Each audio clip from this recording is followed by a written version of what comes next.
Hi guys! Welcome dito sa The Sun Tarot. Ang reading nito ay for collective for anyone who can resonate. Sa reading nito, this is a general and a collective reading your energy at this time.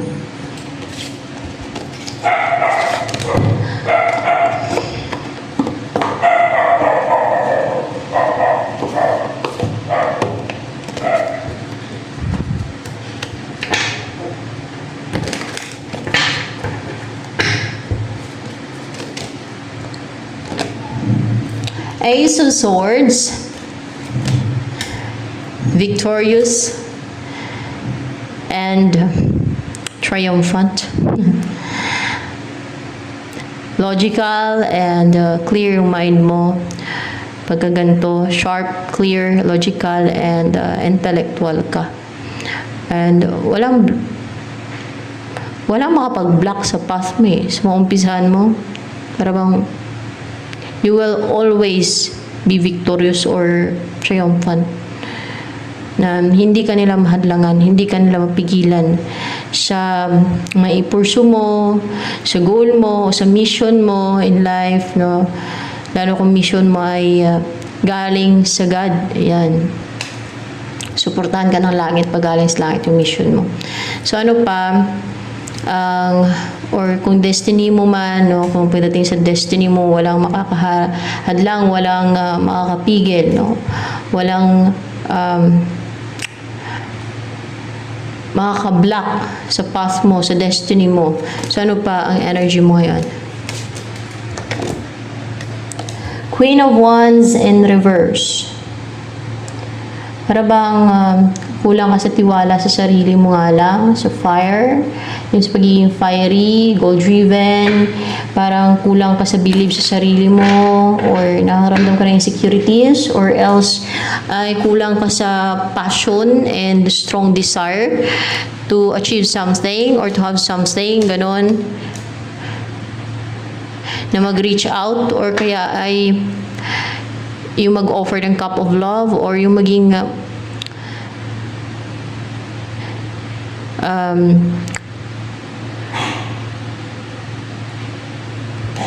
matapang na i-pursue ang gusto mo. Yun lang ang kulang sa yung fire and passion, yan, and drive, no? Four of coins in reverse. What's the four of coins in reverse here?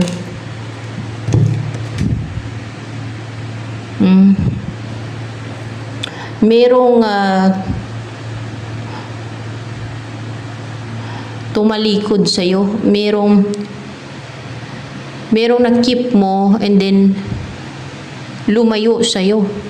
Ano kaya to? Na-keep mo siya Ibig sabihin, na-keep mo yan na pumasok sa'yo o nasa'yo, no? Nasa'yo yan. Na hindi mo na bitawan, hindi mo na i-release yan. Pero ngayon, na-release mo siya. Lumayo na yan sa'yo. Ano yan? Yung lumayo sa'yo. Ano yan siya? Eight of Wands. Sinent yan sa'yo. Mga atake, mga sinent sa'yo. Sinent sa'yo yan. Sinent. Galing sa mga sinent. Anong klase itong sinent sa'yo? Na lumayo na sa'yo, na tumalikod na sa'yo at lumayo na sa'yo. Para bang tumakbo, palayo. Parang lumayo Parang ganun ang sense ko dyan Three of coins. Yung pinagtutulong-tulungan ka nila. Pwedeng mga il-wish nila. Pinagtulong-tulungan ka nila. May pagtutulungan. Nagtulong-tulungan sila na sindan ka niyan. No? Ganon. Konting tao man or marami, nagtulong-tulungan sila na nasendan ka niyan, at yan ang natanggal sa'yo, yung mga sinent nila sa'yo. Yan, il-wishing ba yan? Il-wishing. See? Kaya may pagtutulungan or yung nagkakaisa sila. Actually, hindi yun na talagang parang todo effort, hard work sila sa pang-i-wish sa'yo. Hindi yun na nag-usap sila na i-wish ka. Hindi ganon. Hindi ganon na nag-usap-usap sila na i-wish ka. No. Kundi, kanya-kanya sila na ini-wish kanila, pero parang nagkakaisa sila na i-wish kanila. Of course, tao. Kailangan naman demonyo mag-ilwish sa'yo. Tao ang nangi-ilwish, okay? Ayan.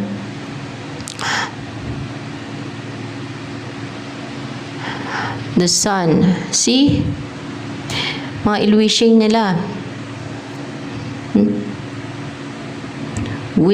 Wishes nila. O, tumakbo na pala yung mga wishes nila. Tumalikod na sa'yo. Ano nangyari? Bumalik ba dun sa mga nang ilwish? Yung wishes nila? Bumalik sa kanila yung wishes nila. Kasi tumalikod, lumayo sa'yo, bumalik sa kanila yung wishes nila. Dahil you are protected now by heaven. Hindi. Dahil protektado ka ni Jesus Christ. Baka si Jesus Christ nagpoprotekta sa'yo. Dahil protektado ka na now ni Jesus Christ. Dahil pinoprotektahan ka ni Jesus Christ. Yan. Ill-wishing. Parang pang-atake ba? Ill-wish. Wishing nila. Mga wishes na ill-wishing. Parang wini-wish ka nila ng hindi maganda. Like, i-destroy ka nila, ma-harm ka, masira ka, o kahit pumangit ka, tumaba ka, o kaya ay, ano pa, kaya ill-wish eh. Anong mangyari ngayon yan sa buhay mo? Let's see. Magkakaroon ka ng faith. Siguro inil-wish din nila na mawalan ka ng faith. So, ayun, magkakaroon ka na ng faith.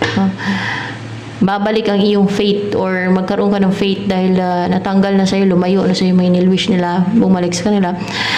Ngayon, magkakaroon ka ng faith. Faith. Pananampalataya. Inil-wish nila yan kung nawalan ka ng faith sa God, sa Diyos. Ill-wishings nila yan. Winish nila yan na mawalan ka ng faith. Diba? Deceit, scheme ng kaaway. Bakit ka nila ini-ill-wish? Nainggit sila sa'yo? Hindi.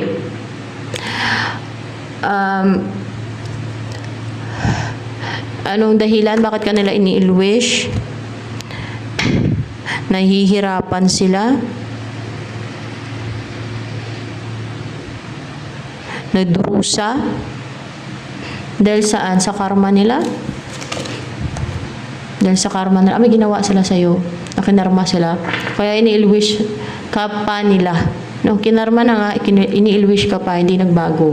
Instead, ini-ill-wish ka pa. Siguro mga gumawa ng witchcraft o kung ano pang ginawa nila sa'yo maliban sa ill-wishing. Yan, ini-ill-wish ka na naman nila. Dahil karma sila. Ayun o. Ngayon, ill-wishing na naman. Hindi talaga tumitigil yung mga evil. Masasama. Learn to forgive, no? Forgive na. Mag-forgive. Yun ang panoorin nyo kay Catherine Crick doon. Meron siya sa shorts yun eh. Panood ko yun na. Choose to forgive, no? Kahit na ganyan yung ginawa sa'yo, I choose to forgive na lang, no? Forgive. At bahala na yung God dyan sa mga taong ganyan. Sa God na yun, no? Yung paghahatol. So, ayan. May mga nawala sa kanila eh. Nagdurusa sila dahil may mga nawala sa kanila. Dahil kinarma nga sila. At nagdurusa sila. Nahirapan sila. O baka nagkasakit sila. Baka bumalik din sa kanila. Kung mga witchcraft may ginawa nila sa iyo, bumalik sa kanila. May nawala sa kanila. Baka may pamilya sila namatay. Dahil bumalik sa kanya yung witchcraft niyang ginawa sa iyo. Kaya ginagawa ng pamilya niya, nil-wish ka. Ganun. May nagtulong-tulungan kay i-wish. So, tapos sabihin nila sa iyo pag natabla ka ng ill-wishing nila dahil pumasok na sa iyo yun, di ba? Sabihin nila sa karma mo, kahit sila ang may kasalanan. Na ang totoo ay kagagawa ng ill-wishing nila. Ganyan ang maraming tao. So, ano pang energy mo ngayon?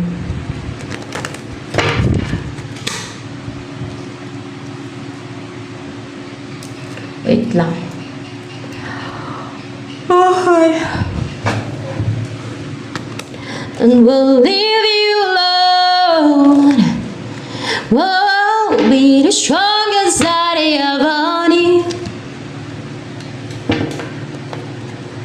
Balance. And parang rejuvenated, healed, secured, feeling secured, calm, relaxed. Ano pa? Energy mo ngayon. Ay, full of love, so loving, and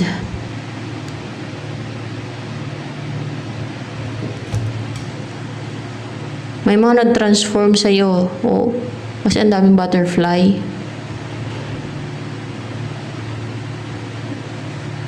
So loving and soft yung energy mo. Full of love. Parang nakasurround sa'yo yung loving energies. And ano pa? Yung sila na nang-harm sa'yo, no, kunwari ginawan ka ng witchcraft. Dahil nainggit sa'yo. Kadalasan gano'n sila. Tapos, para bang sila pa yung agrabyado pagka nakarma sila. Pag bumalik sa kanila, parang sila pa yung agrabyado. Siyempre na ano nga naman sila nabalikan kung mga ganyan. Kunwari na kung ganyan. No? Parang sila pa yung agrabyado, parang sila pa yung agrabyado mo. Samantalang kung hindi ka nila sinalbahe, kung hindi nila pinairal yung inggit nila, yung insecurities nila, yung pagiging kahaman nila, yung pagiging sakim nila, yung pagiging selfish nila, ikaw nga ang pinerwisyo nila eh. Kaya kinarma sila eh. Kung hindi nila pinairal yon, yung mga selfishness and pagiging gaman, pagiging inggitira, o pagiging sakim, pagiging evil, ay hindi na, walang babalik sa kanila. Yun ang totoong balik. Hindi yung ginagawa nilang ill-wishing, hindi naman karma yan. Kagagawa nila yun. Hindi yan bad karma. Yung mga bumalik sa kanila, yan ang bad karma. Yan ang karma. Kasi Jesus Christ mismo nang parusa sa kanila. Pero inil-wish nila sa iyo at yung mga ginagawa na ng witchcraft, hindi yon karma pag kung tumama man sa iyo yon. Kung tinamaan ka, yan yung nakip mo na na pumasok sa iyo ng mga ill-wishing nila. Hindi yan bad karma. Kung nakita nila yung effect sa iyo, hindi yan bad karma. Kagagawa nila yon. At may hatol yun sa kanila. Baka kasalanan mo pa na nagdurusa sila, na kinarma sila dahil sa ginawa nila sa iyo. Oh. Kasalanan mo pa. Gano'n yan sila. Kasalanan mo pa. Na nagdurusa sila dahil sa nakarma sila. Dahil sa ginawa nila sa'yo. Baka ginawa ka nila ng witchcraft o pinabalik siguro ng Jesus Christ sa kanila. Ayan. Bumaldig sa kanila. O nakarma sila. Instead na ikaw ang magkasakit, ikaw ang magdusa, ay sila tuloy. Kasi kinarma nga eh. Kinarma nga. O, karma daw eh. O. Kasalanan mo ba ngayon? Hindi ah. Hindi wala akong kasalanan dyan. Sila may kasalanan dyan. Sila ang gumawa ng kaya nga nakarma eh. So, ano ang darating pa sa buhay mo?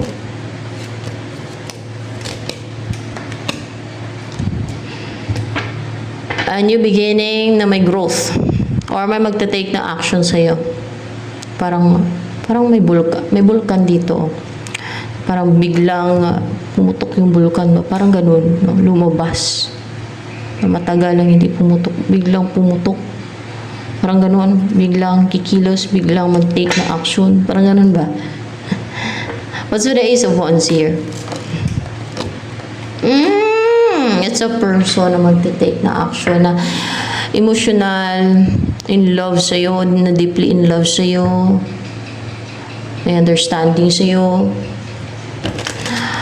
And by the way, yung energy mo is full of love. Balance pati. Calm, relax, nakaka-relax. Nakaka-heal, parang ganun. Surrounded by loving energies. soft energy, soft and feminine. Kasi pink, light pink. Anong gusto sabihin sa'yo? Ni King of Cups.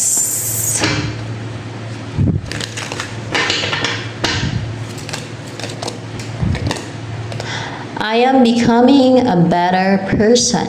Yun ang gusto niya sabihin sa'yo. Naging better person daw siya. Ano pang gusto sabihin sa'yo ni King of Cups na yan? I knew exactly what I was doing. Alam niyo daw kung anong ginagawa niya. Magte-take siya ng action sa'yo. So, yan.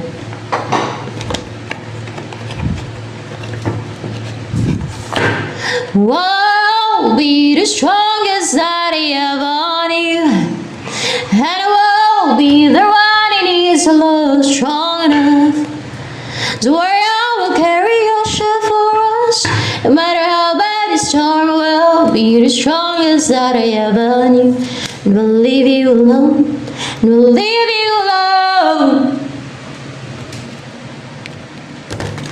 So ano pa? Gustong sabihin sa'yo ni King of Cups na yan. Ito magte-take ng action na yan. Oh, lovers. Ito.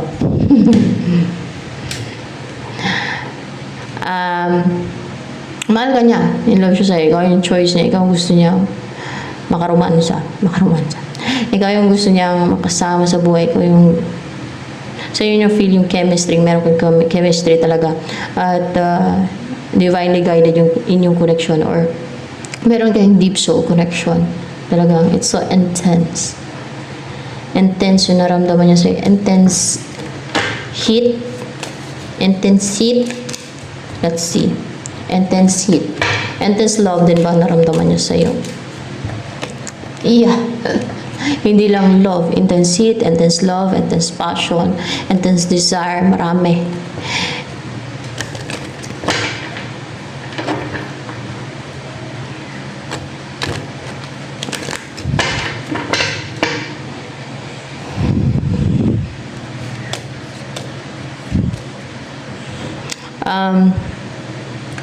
Ano yung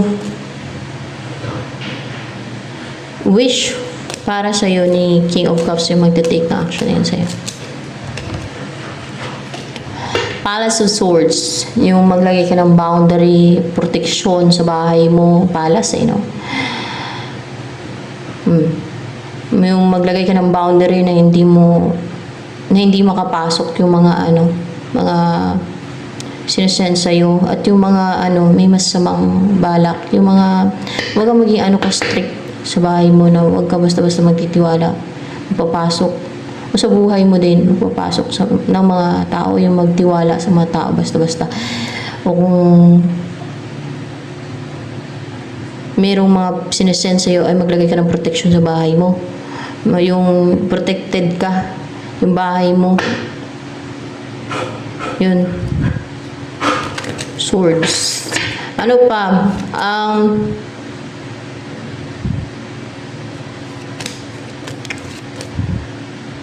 Gustong iparating sa'yo ni King of Cups na to, na magte-take na action sa'yo. Let's see. Let's talk about a family. In reverse.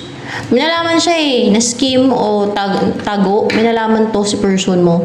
Minalaman siya na hidden, nalaman niya na sikreto or hidden na tago, ganun. Yung nalaman niya. Minalaman siya. Maybe scheme and deceit na ginawa ng ibang tao. Yun ang nalaman niya. Ano ba yung nalaman ni King of Cups na yan? Minalaman siya na mayroong third party na superior na may ginagawa para harangan kayo dalawa. O third party, so third party na inaharangan kayong dalawa. Ayan. Harangan daw kayo. So ano pa? So that hindi kayo ma-unite. Narangan daw kayo ng third parties or third party o pwede kontrabido. Ang superior pa naman.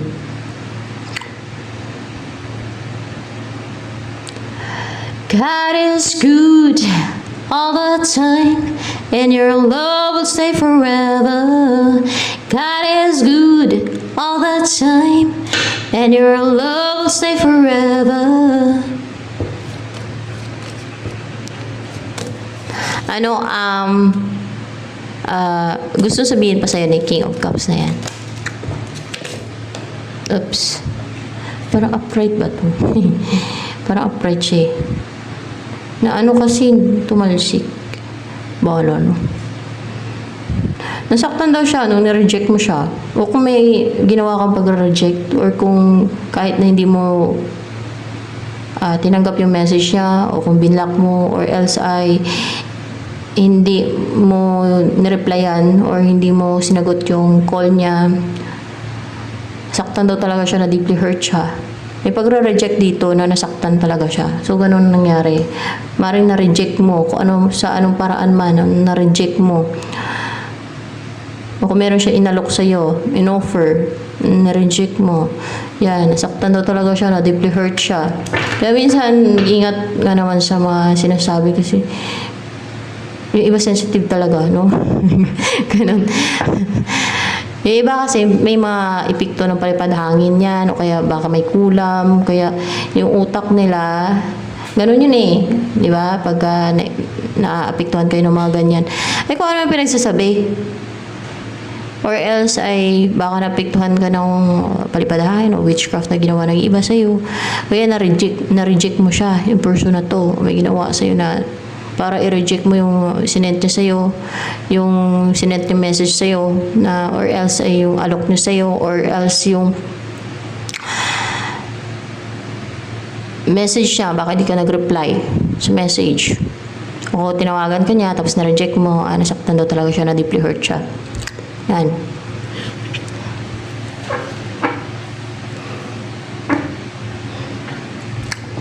So,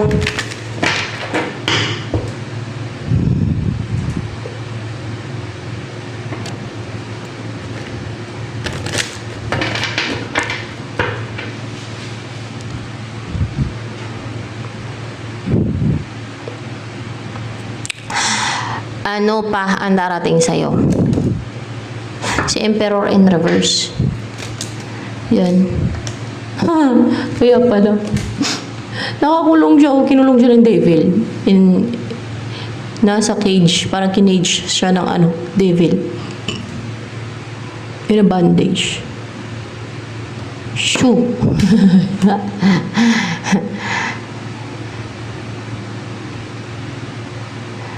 Yan na.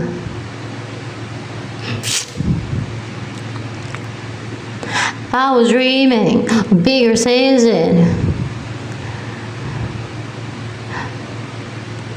Kaya powerless siya.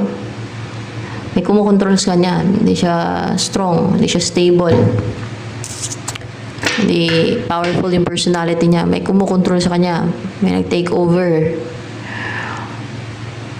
Devil. Hindi naman kasi makita yung devil na yan eh. Feed the backs in the thunder. I was lightning before the thunder. In captivity. Basta na-case siya ng devil. Nakulong, na-control siya ng devil. Pinipigilan, na-control. And then, yung emperor na yan. Sir gusto ko niya i-pursue. Kaso, ayun, kinulong siya ng devil. Yung experience yan, parang ang gulo ng utak niyan. Kasi may devil na nang-control sa kanya. Ganun yun. Baka may nag-send through witchcraft. May nag-send mo sa kanya ng devil na yun para kontrolin siya. Wala. Yung mga devil naman, kahit wala nagsasend din, kusang maano yun sila. Namimisti, nang-harm. Sa mga nagsasabi dyan na nangampi ako sa demons, hindi po. Baliktad. Nangampi ako sa evil, hindi. Baliktad ho kayo. Baka cloudy na isip nyo. Kasi sabi ni Jesus Christ, yung mga viewers dito, pinapaklouded ng devil ang isipan. Siguro karamihan o lahat. para gumawa ng scheme and deceit sa akin nung nag-guide si Jesus Christ. Di ba? Nung napanood niyo yun. Ganong lumabas sa reading eh. Nung nag-guide siya. Katulad nito, kinokontrol ng devil. Pinapaklouded yung isip niya, nagulo ng isip niya. Napaklouded ng devil. Para pag gumawa kayo ng scheme and deceit sa akin, hatulan kayo ng God. Simpyerno. Ano kung tuloy-tuloy. Yan. Kung bakit pinapaklauded yung isip ninyo ng devil. Yan. Yung mga viewers dyan, kaya yung iba dyan, ay kung ano na iniisip. Baliktad. Baliktad yung devil yan, napaklauded ng isip. So, ayan.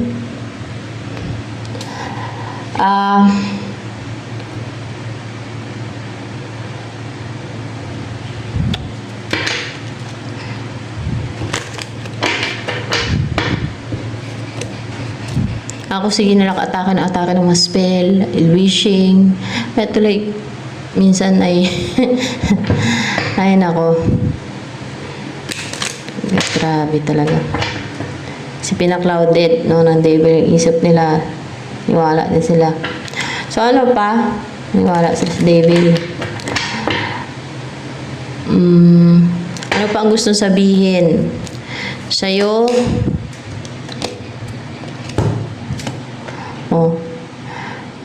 kaya daw hindi siya nag-take na actions person mo kasi nag-clouded on, napaka-clouded yung judgment niya, yung isip niya, naging clouded.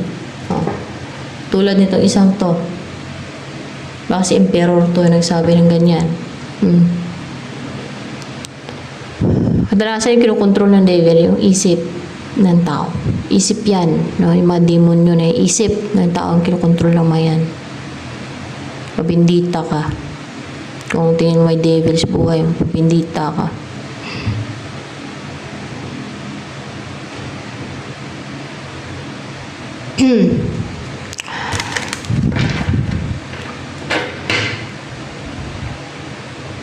Magbalik loob sa Diyos. Ganun. Mag-pray palagi. Choose to forgive. Yun. Choose to, para kung pinapaklouded ng devil na sinusulusulan ka na, i-harm mo to, i-destroy mo to. Kasi ganito, ganyan. No? Kasi pinapaklouded yung isip mo eh. Kahit hindi naman totoo, paniwalaan ka sa lies niya.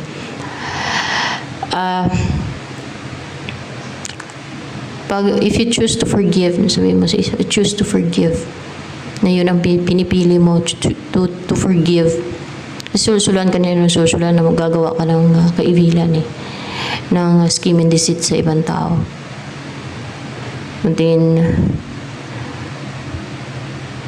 Kung tingin mo na kailangan mong gumanti, mga ganon, kasi may ginawa sa'yo. You need to defend yourself kasi may ginawa sa'yo na kahit nagka-cloud lang sa judgment mo na parang pa may ginawa sa'yo na masama. O ganun. Kadalasan yan, solution devil yan. Kaya maganda nga yung mag-forgive talaga. No? Tama yung sabi ni Catherine Crick dun sa niya. Sa shorts, hapon ko lang napanood eh. Umaga, pagkagising ko. Choose to forgive. Yan. Hindi ka madali ng devil sa mga license scheme. Choose to forgive na naman. Tama yun. So yan.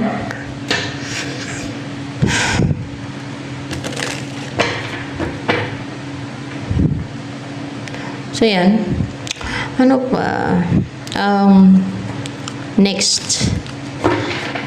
Na mangyari sa buhay mo yun. I was lightning before the thunder. Ay, travel ka. Pag-travel. Kung saan ka man mag-travel, may pag-travel dito. Yan.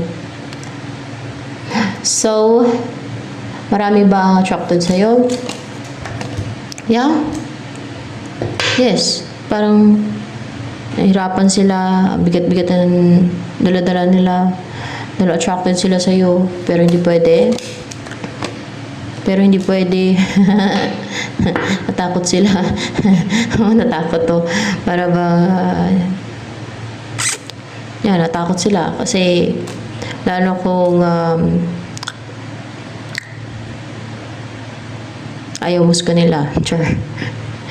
Natakot silang i-reject mo. Pero madami. So, yan. Ito na lamang guys for collective reading.